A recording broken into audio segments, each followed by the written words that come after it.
এর মধ্যেই কারান হঠাৎ কান্নায় ভেঙে পড়ল। মীরা বিস্মিত, এমন কি ঘটল যে তার এত বেদনা? মীরা শান্ত করার চেষ্টা করে বলল, কি হয়েছে কারান? আপনি কাঁদছেন কেন? কারান তাকে আরও গভীরভাবে কাছে টেনে নিয়ে কিছুক্ষণ নিঃশব্দে কাঁদল। ক্ষণকাল পর আকস্মাৎ মীরাকে ধাক্কা দিয়ে দূরে সরিয়ে দিল। মীরার মুখ থেকে চাপা আর্তনাদ নিঃসৃত হলো। বাথটবে কোনায় আঘাত লেগে মীরার কপাল ফেটে গেল। তৎক্ষণাৎ রক্ত ঝরতে শুরু করল। সে হাত দিয়ে কপাল চেপে ধরল। কারান রুস্বরে চিৎকার করে উঠল, step back from me, I can not bear to be around you any longer, goofy girl. কথা শেষ করে সে দ্রুত বাথরুম থেকে বেরিয়ে গেল। পরে কাপড় পরিবর্তন করে বিছানায় শুয়ে পড়ল। অন্যদিকে মীরা বাথটবের পাশে বসে নিঃশব্দে কাঁদতে লাগলো। ফোঁপাতে ফোঁপাতে নিজের অসহায় শরীরটাকে টেনে নিয়ে দেয়ালে হেলান দিল। যাকে ঘিরে এত স্বপ্ন বুনেছিল, এক মুহূর্তে সে সব কিছু ভেঙে চুরমার করে দিল। সারা রাত ঝর্ণার ধারা গড়িয়ে পড়ল তার নিস্তব্ধ শরীরে, আর সাথে সেই স্নিগ্ধতা ধীরে ধীরে তাকে ঠান্ডা করল। ঠান্ডা থেকে জ্বর। পরের দিন মীরা বিছানায় শুয়ে জ্বরে কাঁপছে। তার শরীর এবং মন দুটোই ভেঙে পড়েছে। কিন্তু কারানের চোখে এসব ধরা পড়ল না। এমনকি মীরার জ্বর দেখলেও হয়তো তার হৃদয়ে কোনো ঝড় উঠছে না। কারান দূর থেকে চেঁচিয়ে ডাকল, মীরা। কিন্তু মীরা নিস্তব্ধ, চোখ বন্ধ করে শুয়ে রইল। অর্থাৎ শব্দ তার কানে পৌঁছালো, সাড়া দেওয়ার ইচ্ছে আর নেই। কারান ক্রোধে তেতে উঠে চিৎকার করে বলে উঠল, ফরিদ কাকা, এতবার ডাকছি, কোনো সাড়া পাচ্ছি না কেন? ফরিদ মিয়া কিছুটা সংকোচ নিয়ে এগিয়ে এলো। স্যার, ম্যাডামের অনেক জ্বর হয়েছে। আপনি বললে আমি কাজ কেন? তুমি কেন করবে? তোমার যতটুকু কাজ ততটুকুই করবে। জ্বর হয়েছে, মরে তো যায়নি। মেডিসিন নিয়ে আমার রুমে আসতে বলো। কারানের কণ্ঠে বিরক্ত অবজ্ঞা মিলেমিশে ঝরে পড়ল। ফরিদ মিয়া মালিকের কথা ফেলতে পারে না। ইচ্ছের বিরুদ্ধে হলেও সে বাধ্য হয়ে মীরার কক্ষে গিয়ে দরজার ঠক ঠক আওয়াজ তুলে বলল, মীরা ম্যাডাম, ওষুধ এনেছি, খেয়ে নিন। মীরা কোনো সাড়া না পেয়ে ফরিদ মিয়া আস্তে করে কক্ষের ভিতরে পা রাখল। দেখল মীরা ললাটে হাত রেখে চোখ বন্ধ করে শুয়ে আছে। ফরিদ মিয়া মীরাকে নিজের মেয়ের মতোই দেখেন। কখনো কখনো সাহায্যের হাত বাড়িয়ে দেয়, যদিও জানেন কারণের মতো মানুষের সামনে সে সাহস দেখানো কঠিন। কারণের আচরণে তারও মনের মধ্যে চাপা কষ্ট জমে থাকে, কিন্তু মালিকের সামনে সে অসহায়। ফরিদ মিয়া শান্ত গলায় বলল, মীরামা, কিছু খেয়ে নাও। আমি তোমার জন্য খাবার আর ওষুধ এনেছি। মনে মনে খাবার এনেছি ঠিকই, কিন্তু জোরে বলার সাহস পাইনি। যদি স্যার শুনে ফেলে যে আমি তোমার প্রতি এত মায়া দেখাচ্ছি, আমায় আস্থা রাখবে না। মীরা ক্লান্ত দৃষ্টিতে ধীরে ধীরে চোখ মেলে তাকালেন। দীর্ঘ একটা নিঃশ্বাস ফেলে বলল, আপনি যান কাকা, আমার কিছু খেতে ইচ্ছে করছে না। মীরা চোখের ভাষা সব না বলা কথা বলে দিচ্ছে।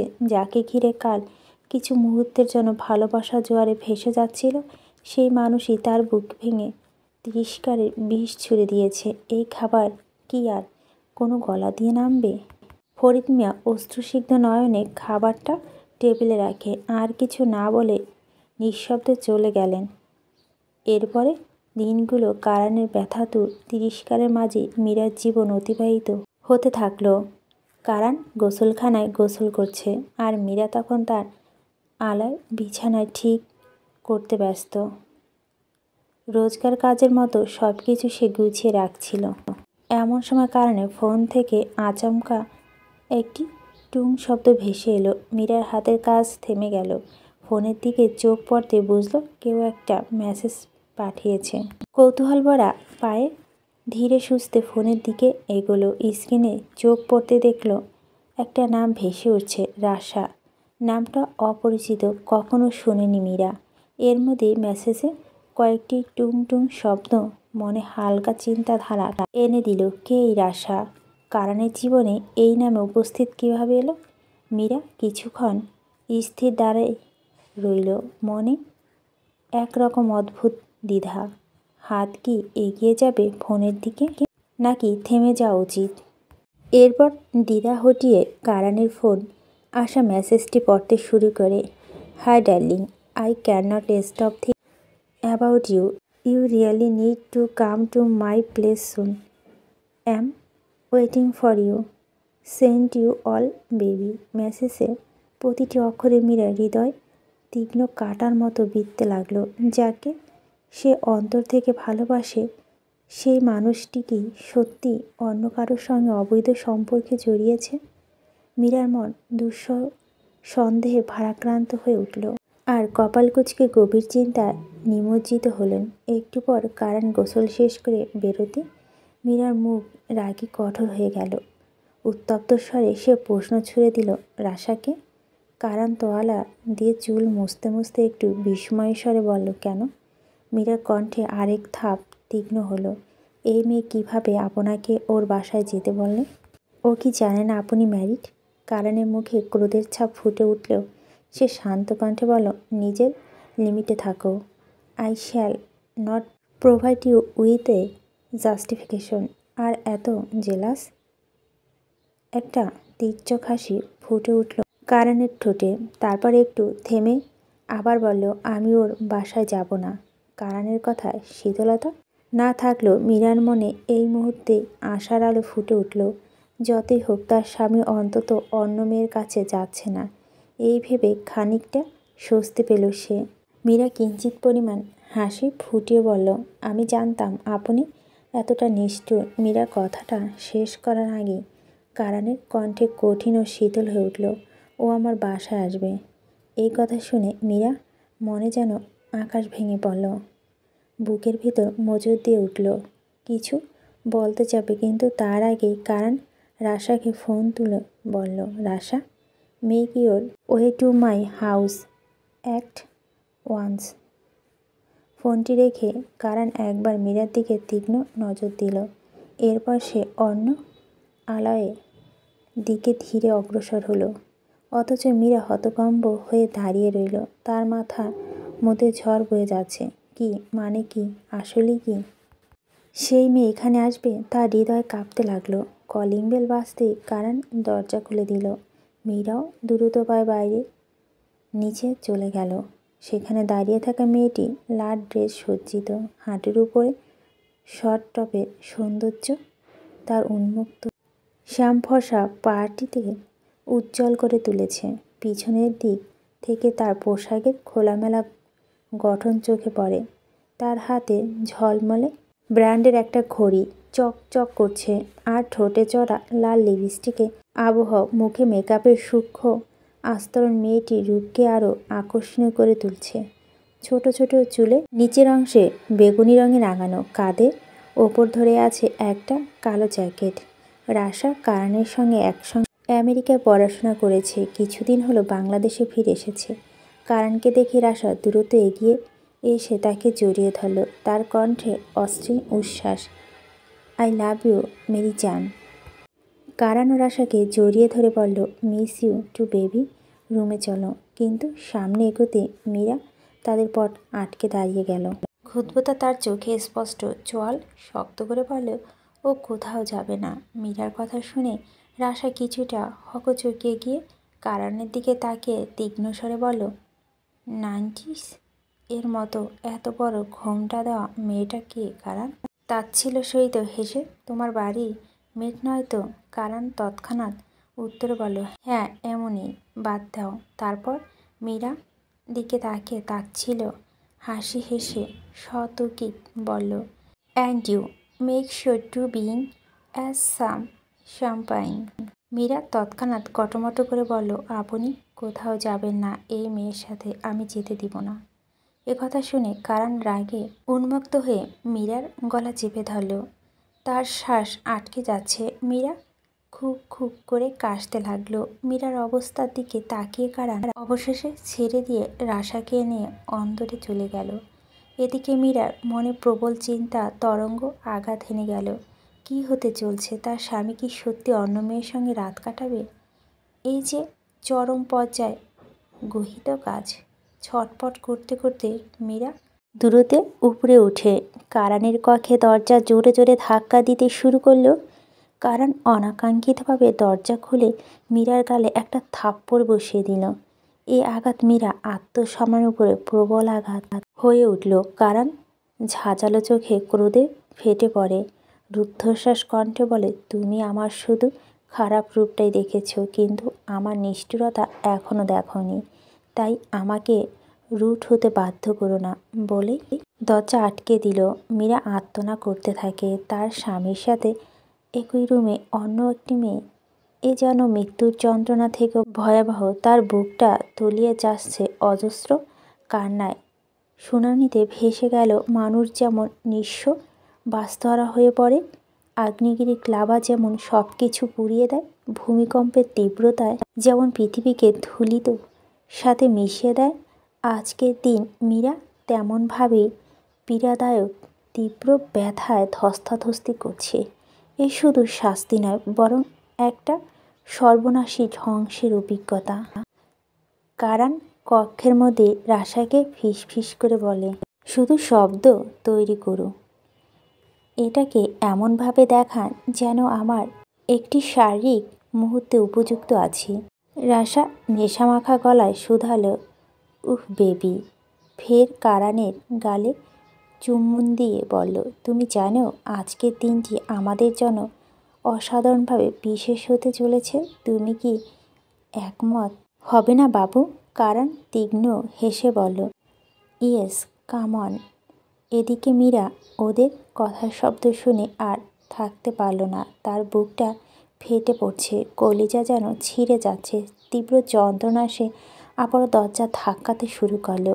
কারণ দরজা খুলে প্রবলভাবে রেগে বলে, কি সমস্যা তোমার? আমাদের মোমেন্টটাকে কেন নষ্ট করছো? এক মুহূর্ত থেমে পুনরায় বলো, নিজে তো কখনোই আমাকে কিছু দিতে পারোনি, যদিও তোমার মতো মেয়ের থেকে এক্সপেকটেশন রাখি না। প্লিজ কারণ, প্লিজ এমনটা করো না। স্বামী আপনি আমার, প্লিজ আপনার পায়ে পড়ি। বলে মীরা তৎক্ষণাৎ বসে কারানের পা জড়িয়ে ধরল, কিন্তু কারান তাকে লাথি দিয়ে ফেলে দিল। তারপর রাশার কাঁধে হাত রেখে বলে, ও যখন এত ইচ্ছে আমাদের ফিজিক্যাল মুহূর্ত দেখার, ঠিক আছে, দরজা আটকাবো না। এখন যা হবে ওর চোখের সামনে হবে। এই বলে রাশা কোমরে হাত বিচরণ করে তাকে অল্প কাছে টেনে নিল এবং রাশার ঠোঁটের কাছে ঠোঁট মিলিয়ে নিল। দুজনে চোখ বন্ধ করে চুম্বনত অবস্থায় কারানের অতি নির্বৃত্তে মীরার দিকে তাকালো। মীরার শরীর দুর্বল হয়ে পড়েছে, তা আর দাঁড়িয়ে থাকা তার পক্ষে সম্ভব হচ্ছিল না। এরপর কারান রাশার গলায় চুমু দিতে শুরু করলো। দুটি চুমুর পরই মীরা সজোরে কারানকে ধাক্কা দিল। সে হাত জোর করে কারানের পায়ে পড়ে গেল। এই দৃশ্য সামনে দাঁড়িয়ে থেকে দৃষ্টিহীনতায় বিভোর হওয়া অনেক বেশি কাম্য। মীরা কেঁদে কেঁদে বলল, কারান প্লিজ। কারান হঠাৎ জ্বলে উঠে বলল, খুব লাগছে না তোর? তোর বারবার বাধা দেওয়া আমাদের বিরক্ত বাড়িয়ে তুলেছে। তোকে থামানোর ব্যবস্থা করছি। বলে মীরার হাত শক্ত করে ধরে এক ঝাটকায় তুলে নিল। অন্য হাতে শাড়ির ভিতরে দিয়ে পিছন দিক থেকে কোমর এমনভাবে চেপে ধরল যেন কারানের প্রতিটা আঙুল মীরার কোমরে মাংসে গেঁথে যাচ্ছে। এক হেঁচকার টানে সে মীরাকে ঠোঁটের কাছে এনে দাঁড় করালো। পরে সম্মোহনী স্বরে বলল, এবার কারান চৌধুরী 440 ভোল্টের বেস্ট চুমো খাবে সুইটহার্ট। এই বলে মীরার ঘোমটার উপর থেকে অত্যাচার শুরু করলো। তার ঠোঁটে মীরার ঠোঁটের ওপর চেপে ধরল। কাপড়ে বাঁধা না থাকলেও যে মীরার ঠোঁট পুরোপুরি নিজের দখলে নিয়ে নিল। মীরা বিস্ময় তাকিয়ে ঢোক গিলে নিল। মনে হচ্ছে তার চোখ দুটো কোটরের বাইরে বেরিয়ে আসছে। কারান তার শরীর চেপে ধরেছে, সরানোর উপায় নেই। এটি মীরার জীবনের প্রথম চুম্বন, কিন্তু এই চুম্বন সুখের নয়, বরং যন্ত্রণায় কাতরায়। কারণ দীর্ঘ 5 মিনিটের চুম্বন শেষ করে মীরাকে ছেড়ে দিতেই সে অবচেতন হয়ে মেঝেতে লুটিয়ে পড়ল। কারণ ঠোঁটের কোণে বাঁকা হাসি ফুটিয়ে বলল, এই সামান্য কিস, এই তোমার সহ্য শক্তি এভাবে ভেঙে পড়ল? আর তুমি কি না কারণ চৌধুরীর লাইফ পার্টনার হতে এসেছ। এদিকে রাশা দুহাত কারানের দুকাতে রেখে বলো, প্রিয়তমাকে ছেড়ে দাও। আসুন আমরা এমন একটা মুহূর্ত কল্পনা করি যা সত্যি অবিস্মরণীয় হবে। কারণ কাঁধ থেকে রাশার হাত দুটো সরিয়ে দিয়ে বলল, তোমার এখন বাড়ি ফেরা উচিত। আমি এইসব দেখে অভিভূত বোধ করছি। রাশা একটু বিরক্ত হয়ে ভুরু কুঁচকে বলল, মানেটা কি? তাহলে তুমি আমাকে ডাকলে বা কেন? কারানের হাত ধরে আবার বলল, চলো না বেবি, আরেকবার চান্স নেই। এখন তো ও সেন্সলেস হয়ে গেছে আর আমাদেরকেও ডিস্টার্ব করতে পারবে না। কারণ তার হাত ছাড়িয়ে মুখে কাঠিন্য বজায় রেখে বলল, বললাম তো ভালো লাগছে না, বুঝো না নাকি? তুমি যাও, আমার মুড নেই। এটা শুনে রাশা হতাশাগ্রস্ত নেতিয়ে পড়া এক প্রসন্ন চেহারা নিয়ে বেরিয়ে গেল। এগুলো সবই কারণ মীরাকে কষ্ট দেওয়ার জন্য করেছে। মীরা যখন অজ্ঞানী তখন এসব করে বা কী হবে। পরে কারান ওয়াশরুমে গিয়ে মুখে পানি ঝাপটা দিল, তারপর ঘরে এসে বিছানায় লুটিয়ে পড়ল। রাত গড়িয়ে পড়তে মীরার জ্ঞান ফিরে আসে। সে মেঝে থেকে উঠে দৌড়ে কারানের কক্ষে গেল। কারানকে ল্যাপটপে কাজ করতে দেখে হাঁপাতে হাঁপাতে বলে, ওই মেয়েটি কখন চলে গেছে? কাঁদো কাঁদো স্বরে। আর বলুন না আপনি কিছুই করেননি। কারণ ল্যাপটপে চক্ষু নিবদ্ধ রেখে ঠান্ডা গলায় শুধালো, আমার ফুরফুরে মনটাকে বিষণ্ণ করতে এসো না। আর এর সাথে আমার সব কিছু হয়ে গেছে। হালকা স্মিতহাস্য আবার বলল, ইউ কান্ট ইমাজিন যে কি হয়েছে। সেই দুই বাক্য মীরার সর্বশেষ আশাটুকু নিভে গেল। কষ্টে ভারে নুজ্জত হয়ে মীরা আর একটা টু শব্দ করে না। নিশ্চল পায়ে অন্য রুমের দিকে চলে গেল। মনে কষ্ট নিয়ে আজ অশ্রুদ্ধ সে। তার হাত ব্যথা টনটন করছে। কোমরে কারানের আঙুলের চাপে কালো ছোপ ছোপ দাগ পড়ে গেছে। কিছু জায়গায় গর্তও সৃষ্টি হয়েছে। সারাদিন কিছুই খায়নি, তবু উদরে ক্ষুধা কোনো অনুভূতি নেই। ব্যথার দিকেও তার মন নিবদ্ধ নয়, অর্থাৎ আজ সে অনুভূতিহীন।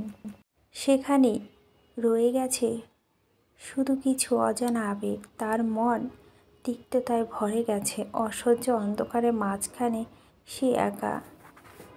মীরা বারান্দায় দাঁড়িয়ে গ্রিল ধরে ফুল গাছগুলোর দিকে পলকহীন তাকিয়ে রইল।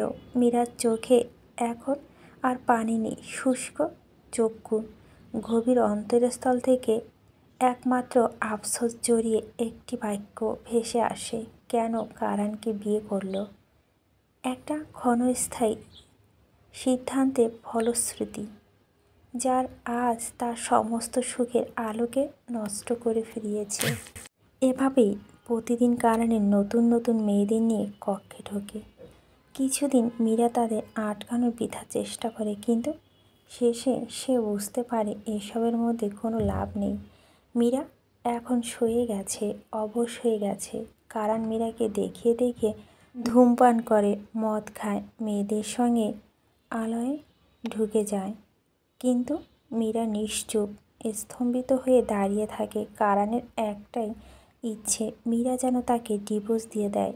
কিন্তু মীরা এহেন কাজ করবে না। গাছের শিকড় যেমন পচে যায় কিন্তু মাথা নোয়ায় না, ঠিক তেমনি সে মাকে কথা দিয়েছে স্বামীকে ভালো রাখার। তাই নদীর জল খাক হয়ে গেলেও জায়গাটা ধরে রাখতে হবে। যখন যন্ত্রণার তীব্র ঝড় বয়ে গেল, অসহায়ের মতো কারানকে একবার বলেছিল যে কিছুদিনের জন্য বাবার বাড়িতে চলে যাবে। কিন্তু স্বামীর মুখ থেকে বেরোলো একটাই বাক্য, কারণে মনের এই অবাধ্য বাসনাকে মাটি চাপা দিতে বাধ্য হয়েছে। বাক্যটি ছিল, যদি তুমি একেবারে কেসি হাউজে বাইরে পা রাখো। সেই দিন থেকেই মীরার জন্য কেসি হাউস দরজা বন্ধ হয়ে যাবে। অর্থাৎ বাবা মা সম্মান রক্ষাতে কষ্টগুলো অভ্যন্তরে ধারণ করে রাখতে হয়েছে। কারণ মাঝে মাঝে বিরক্তির সুরে বলে, ওর মন কি পাথরের? এত কিছু পর কেন ছেড়ে যায় না? ভাঙবে তবু মচকাবে না। আমি যদি ডিভোর্সটা দিতে পারতাম, শুধু বাবাকে দেওয়া কথার খেলাপ করতে পারছি না। আজকের সন্ধ্যা কারণ বাড়িতে ফিরে আসতে বাইরে প্রকৃতি তার সঙ্গে তাল মিলিয়ে তাণ্ডবের প্রস্তুতি নিচ্ছে। আকাশ কালো মেঘে ছেয়ে গেছে। দমকা বাতাসের চারপাশে গাছপালা নত হয়ে কাঁপছে। দূরে বজ্রপাতের চিল্লি কখনো কখনো আকাশকে বিদীর্ণ করছে। বাতাসে জানালার পর্দাগুলো উত্তাল ভাবে উঠছে, অর্থাৎ ঝড়ের আগমনী বার্তা বহন করছে। কারান রুমে পা রাখার সঙ্গে সঙ্গে পুরো বাড়ি নিস্তব্ধ অন্ধকারে ডুবে গেল। কারান বিরক্তিস্বরে বলে, হোয়াট দ্য হেল? লোডশেডিং হওয়ার আর সময় পেল না। ড্যাম! রেগে ক্রুদ্ধ হয়ে পরিধেয় কালো কোটটা খুলল, গলার টাইটাকে নাড়িয়ে সামান্য ঢিলে করল, উষ্টকুঞ্চিত করে বলল, এবার সাদা শার্টটা খোলার পালা। এরই মধ্যে অন্ধকারে মীরা কারানকে দেখতে না পেয়ে পাশের রুম থেকে অন্য দরজা দিয়ে এসে জানালা বন্ধ করবে বলে জানালার কাছে এসে দাঁড়ায়। তার ধারণা কারান 9টার আগে ফিরবে না আজ, তাই নিজেকে ঘোমটার আড়ালে লুকানোর প্রয়োজন মনে করেনি। জানালার কাছে আসতেই বৃষ্টির প্রথম বিন্দুগুলো বাতাসে ভেসে এসে মীরার চোখ, ঠোঁট আর মুখ স্পর্শ করল। সন্ধ্যার আবছা আলোয় জানালার পাশে কারো ছায়ামূর্তি দেখে কারান কিছু বলার নিমিত্তে মুখ খুলতেই উদ্যত হলো, কিন্তু হঠাৎই বিদ্যুৎ চমকাতে শুরু করলো। বিদ্যুতের ঝলকানিতে মীরা মুখটি মুহূর্তের জন্য আলোকিত হলো। প্রকৃতির নিপুণ হাতে আকাশ শিল্পকর্ম কারানের সামনে জীবন্ত হয়ে উঠল। মুহূর্তে কারানের শরীর অজানা স্রোত বয়ে গেল। সেই মুখ দেখে তার সমস্ত অস্তিত্ব স্তব্ধ হয়ে গেল। তার বুকে ধুকপুকানি অস্বাভাবিকভাবে বেড়ে চলছে। দৃষ্টি আটকে আছে মীরার দিকে। মনে হলো আকাশের চাঁদ যেন মাটিতে নেমে এসেছে। একটু পর বিদ্যুৎ ফিরে এলে কারান বাস্তবে ফিরে এলো। কারান এখন মীরার সর্বাঙ্গ দেখছে। মীরার কালো রেশমি শাড়ির মধ্যে তার ফর্সা মুখশ্রী আরও বেশি দ্যুতিময় মনে হলো। এক ভুবন মোহিনী তার সামনে দাঁড়িয়ে আছে, পূর্ণিমার রাত্রির ন্যায় উজ্জ্বল, অথচ তাকে রহস্য কোনো কমতি নেই। মীরার চোখে গভীর সমস্ত জগতের মাধুর্য বন্দী। এমন সৌন্দর্য এতদিন আড়ালে ছিল কিভাবে? এই শুকতারা আজ ভূমিতে অবতীর্ণ হলো। কারানের চোখ যেন মুগ্ধ হয়ে বলে উঠল, তুমি স্বর্গীয় সৌন্দর্যের মূর্তি প্রতীক, মুগ্ধ নয়ন বিহারিণী। তোমার চোখ রহস্যময় সবুজ বনানীর মতো, তোমার কেশ ঢেউ খেলানো সাগরের মতো, তোমার ত্বক মাখনের মতো মসৃণ, তোমার ঠোঁট গোলাপের পাপড়ির মতো কোমল। তুমি সুস্নিগ্ধা, সুবাসিনী, এক অনন্য। তোমার সৌন্দর্য প্রকৃতির সমস্ত সৌন্দর্য একত্র হয়েছে। তুমি জীবন্ত কবিতা, অপরূপ রূপের আলোর কচ্ছাটা। মীরার গালে, ঠোঁট, গলা বৃষ্টি বিন্দুগুলো মুক্তোর মতো জ্বলজ্বল করছে। ঝড় থেমে গেছে, কিন্তু মুহূর্তেই অনিলে মীরার খোলা এলোমেলো চুলগুলো ঢেউয়ের মতো উঠছে। লম্বা চিকন গড়নের মেয়েটি হঠাৎ কারণকে দেখে হতভম্ব হয়ে গেল, অথচ এদিকে মীরার প্রতিটি শিরায় উপশিরায় কারণের অনুভূতিগুলো স্পর্শ করে জাগিয়ে তুলছে। কারণ বাকরুদ্ধ হয়ে মন্ত্রমুগ্ধ মতো এক দৃষ্টিতে মীরাকে দেখেই যাচ্ছে। প্রায় অনেকটা সময় পর কারানের মুখ থেকে শ্বাসরুদ্ধকর স্বরে বেরিয়ে এলো, কে তুমি? মীরা বিস্ময়ে নরম গলায় জবাব দেয়, মীরা। মীরা শব্দটি বাতাসের কণাগুলো চিরে গিয়ে তীরের মতো সরাসরি কারানের বুক ভেদ করে তার হৃদয়ে গিয়ে পৌঁছায়। মনে হলো কেউ যেন সত্যি সত্যি কারানের বুকে একটি তীর ঢুকিয়ে দিল। কারানের চোখ শক্ত করে বন্ধ করে এক হাত দিয়ে চোখ ঢেকে অসহায়ভাবে বলে উঠল, তুমি প্লিজ ঘোমটাটা দাও মীরা, প্লিজ। আমার চোখ ঝলসে যাচ্ছে, আমি আর তোমার দিকে তাকিয়ে থাকতে পারছি না। তোমার রূপের আগুন আমার দৃষ্টিকে পুড়িয়ে ছাই করে দিচ্ছে। প্লিজ মুখ ঢেকে রাখো মীরা। মীরা দ্রুত মুখের ঘোমটাটা টেনে নিয়ে রাশভারী কণ্ঠে বলো, আমাকে ক্ষমা করবেন, আমি বুঝতে পারিনি আপনি আজ এত তাড়াতাড়ি ফিরে আসবেন, তাই ঘোমটাটা দেইনি। তারপর কারানের দিকে এগিয়ে এসে চিন্তিত কণ্ঠে জানতে চাইল, কিন্তু কি হয়েছে আপনার, এমন কেন বলছেন? কারণ গভীর শ্বাস টেনে দীর্ঘশ্বাস ফেলল। এরপর ভাঙা গলায় বলল, কিচ্ছু হয়নি মীরা, কিচ্ছু না, তুমি আমার কাছে এসো না প্লিজ, আমি নিঃশেষ হয়ে যাব। মীরা ধীরে ধীরে দূরে সরে গেল। তার মনে অজানা ভাবনা জাগল। কারণ তো আজ মদও খায়নি, কিন্তু তার কণ্ঠস্বর এত অন্যরকম কেন শোনাচ্ছে? মীরা মনের ভেতর প্রশ্নগুলো ভিড় বাঁধতে থাকে, আর কারানের দুর্বোধ্য আচরণ এক অমীমাংসিত রহস্যের মতো তার সামনে দাঁড়িয়ে থাকে। কারান তাড়াহুড়া করে গোসল করতে চলে গেল। তার ঠোঁট শুকিয়ে কাঠ হয়ে গেছে, বুকের ভিতর আগুন জ্বলছে। ঝর্ণার তীব্র ছাড়তে ঠান্ডা পানি তার তপ্ত শরীরে ছুঁয়ে গেল। চোখ, ঠোঁট, সমস্ত শরীর ভিজে একাকার হয়ে গেল। মনের উত্তেজনা এক বিন্দু কমল না। সামনে টেম্পারত কাচের ঝাপটা পর্দা বারবার মীরার মুখটা ভেসে আসছে, সেই মুখ যা আজ তার সমস্ত চিন্তাকে আচ্ছন্ন করে ফেলেছে। প্রতিটি পানির ফোঁটার নিচে দাঁড়িয়ে থাকা কারা নিজেকে পুনরায় ডুবিয়ে রাখছে মীরার স্মৃতির স্রোতে। তাকে ভুলতে চাইছে, অথচ পারছে না। গোসল শেষ করে কারানের মনে শান্তি মিলল না। শরীরের ক্লান্তি মুছে গেলেও মনের ভিতর যে ঝড় বয়ে যাচ্ছে তা থামানো অসম্ভব। প্রতিটি মুহূর্তে মীরার মুখ, তার ঠোঁট, তার চোখ, গভীরতা সব কিছু কারানকে গ্রাস করে ফেলেছে। বিছানায় শুয়ে থেকে কারান বারবার মীরার কথা ভাবছে। তার হৃদয়ে এক অদ্ভুত পুলক ছড়িয়ে আছে যা তাকে কাবু করে ফেলেছে। সে মায়াবিনী, অসম্ভব সুন্দরী তরুণী। কারানের রাতের ঘুম কেড়ে নিয়েছে। তার চেহারা, সৌন্দর্য, তার উপস্থিতি কারানের মনে গভীরভাবে ছাপ ফেলেছে। কারান চোখ বন্ধ করলে মীরার অভয় স্পষ্ট হয়ে ওঠে, আর সেই রূপ তাকে রাতের নিস্তব্ধতার মাঝে অশান্ত করে রেখেছে।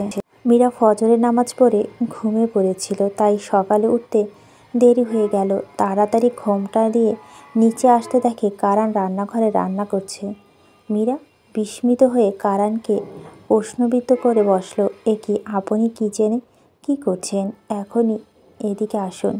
আমার একটু দেরি হয়ে গেল বলে আপনি রান্না করতে শুরু করে দিলেন, আমার বেশি সময় লাগবে না, আপনি সরে আসুন।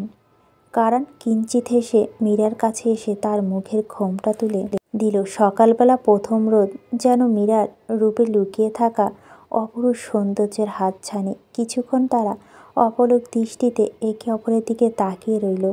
এই অতি সাধারণ মুহূর্তটি তাদের হৃদয়ে গভীর আবেগের স্রোতে প্রবাহিত করছে। কারণ ঢোক গিলে ঈষৎ হেসে বলে, এই নিন কফি, আমার মহারানী ভিক্টোরিয়া।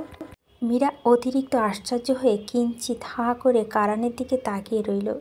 যে মানুষটি তাকে এতকাল ধরে অশান্তি এবং অত্যাচার জর্জরিত করেছে, হঠাৎ করে তার আচরণে এ কেমন পরিবর্তন? তার সামনে দাঁড়িয়ে থাকা কারান যেন অপরিচিত এক সত্তা।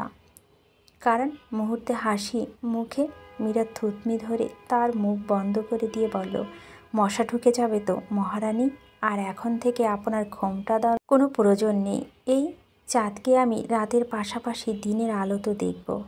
তোমার ওই কাজল কালো চোখ, বুকে হাত রেখে হায় মে মার যাউঙ্গা। কারানের এই উচ্ছ্বাস দেখে মীরা লজ্জায় রক্তিম হয়ে গেলেও কাট কাট গলায় বলল, কিন্তু আমি তো কাজল দেইনি।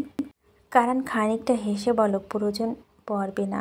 তারপর মীরার দিকে খানিক তাকিয়ে হঠাৎ করে জন্ডনের একটি উক্তি উচ্চারণ করল, for gods sake hold your tongue and let me লাভ। বাক্যটি শুনে মীরার বুকের ভেতরটা কেঁপে উঠল। অর্থাৎ এই অভিমানী পাখি তার ন্যূনতম স্বাধীনতা ফিরে পেয়ে আনন্দে উঠতে শুরু করেছে। সে অনুভব রেশ না হৃদয়ের প্রতিটা কোণায় প্রতিধ্বনিত হতে লাগলো। কারণ আবার বলো, যাও যাও ডাইনিং টেবিলে বসো, আজকের ব্রেকফাস্ট কারান চৌধুরী তরফ থেকে বলে হাত পেটের কাছে এনে মাথা নিচু করে মীরাকে কুনিশ করল। কিন্তু মীরা জানে কারণ বিচিত্র মানুষ, তার কথাবার্তা এবং আচরণ মুহূর্তে পরিবর্তন হতে পারে। তাই এতদিন যেভাবে চলে এসেছে আজও মীরা সেভাবে এগোচ্ছে। মীরার মুখ প্রকাশভঙ্গি পরিবর্তন না করে কঠোর স্বরে বলে, আপনি বসুন টেবিলে, আমি করে আনছি এক্ষুনি। আচ্ছা, আপনার কি অফিস নেই আজকে? আছে, কিন্তু না গেলেও চলবে। আজকে অফিসে যে আমার ঘরেই। কারণ হেসে নির্লিপ্তভাবে উত্তর দিল।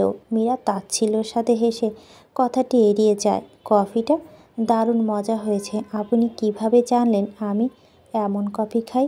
6 সেন্ট মহারানী, বলেই মীরা হাত ধরে পুনরায় বলে, এবার আসুন আসুন, চেয়ারে বসুন। কারণের এমন আচরণে মীরা অদৃশ্য স্রোতে ভাসতে শুরু করে। তার চোখের দৃষ্টি টেবিলের ওপর স্থির হয়ে থাকে, অথচ মনের ভিতরে দোলাচল। কারণ চেয়ারটি টেনে ধরল। মীরা কোনো প্রতিক্রিয়া না দেখিয়ে ঠান্ডা চেহারায় বসে রইল। কারণ মুচকি হেসে রসুন ঘরে রান্না করতে চলে গেল। মাঝে মাঝেই রান্নার ফাঁকে হাসতে হাসতে মীরার দিকে তাকাচ্ছে। মীরা বিস্ময় হতবাক হয়ে গেল। এক রাতের মধ্যে একজন মানুষ কিভাবে এত পরিবর্তন হতে পারে? গত 11 মাসে সে কারণের এমন রূপের সঙ্গে কখনো পরিচিত হয়নি। এ যেন এক অলৌকিক ঘটনা। কারণ আমেরিকার কিছু ফিশ প্রস্তুত করে নিয়ে আসে। সোনালি বাদামি রঙের ভাজা পেঁয়াজ, নরম চিকেনের টুকরোগুলো একদম সূক্ষ্ম করে রান্না করে এনেছে। রঙে বেরঙের সবজি, মিষ্টি মরিচ, গাজর এবং ব্রোকলি একত্রে মিশে একটা শিল্পের কর্মের রূপ দিয়েছে। কারণ সুন্দর করে টেবিলে সাজিয়ে মীরার প্লেটের পরিবেশন করে। মীরা কারণের দিকে দৃষ্টিপাত করে অবলীলায় বলে, এগুলো কি বাস্তব নাকি আমার ভ্রম? কারণ ব্রান্সউইক স্টুন চামচ উঠিয়ে মীরার মুখের সামনে ধরল। খেয়ে নাও, তারপর বলছি। এখন তো মীরার কাছে সব কিছু এলোমেলো লাগছে। এ কিভাবে সম্ভব? এগুলো কল্পনা নয় তো, নাকি বাস্তবে গণ্ডি পেরিয়ে অন্য কোনো জগতে প্রবেশ করে গেছে সে? মীরা ক্রোধ হেসে নরম স্বরে বলে, আমি বোধহয় স্বপ্ন দেখছি। কারণ মুচকি হেসে উত্তর দেয়, স্বপ্নই। এখন খেয়ে নাও বেগম। তার হাসিতে আত্মবিশ্বাসের ছোঁয়া আছে, যা মীরার দ্বিধা এবং বিস্ময়কে আরও বাড়িয়ে তোলে। মীরা কারণের দিকে তাকিয়ে খেতে শুরু করে। এখন নিশ্চয় সবার মনে প্রশ্ন ঘুরছে, এত কিছু পরও একটা মেয়ে ক্ষুব্ধতা তা দেখিয়ে কেন খেয়ে নিচ্ছে? আসলে মীরার মনে কারণের জন্য কোনো অনুভূতি কাজ করছে না, বরং তার মনে একটি ঠান্ডা হ্রদের মতো, যেখানে কেবল নিস্তব্ধতা বইছে। আরেকটি কারণ হলো সে দেখেছে কারণেই ভালো সাজার খেলা কতদিন চালাতে পারে। কারণ আকস্মিকভাবে বলে, আমার বউ তো দেখছি খুব স্বার্থপর, একবার আমাকে খাওয়ার কথা জিজ্ঞেসও করলো না। মীরা ভুরু উঁচিয়ে নীরস তাকিয়ে রইল। কারণ তখন মীরার ঠোঁটের পাশে এঁটো টিস্যু দিয়ে মুছে দিয়ে বলো, চলো খাইয়ে দাও আমাকে, বলে নিজের মীরার হাতের চামচ ধরিয়ে খেতে শুরু করে। খাওয়া শেষ করে কারণ একটু উচ্ছ্বাসিত হয়ে বলে উঠে, তোমার জন্য একটা সারপ্রাইজ আছে, এসো। মীরার মন তখন একরকম কৌতূহল দোলা দিতে থাকে, যদিও তার মুখব্যয়ের কোনো প্রতিফলন নেই। সারপ্রাইজের টান তাকে নতুন প্রশ্নের সামনে দাঁড় করায়। তবে সে এখনও কারণের আসন্ন পরিকল্পনার রূপরেখা আঁকতে পারছে না।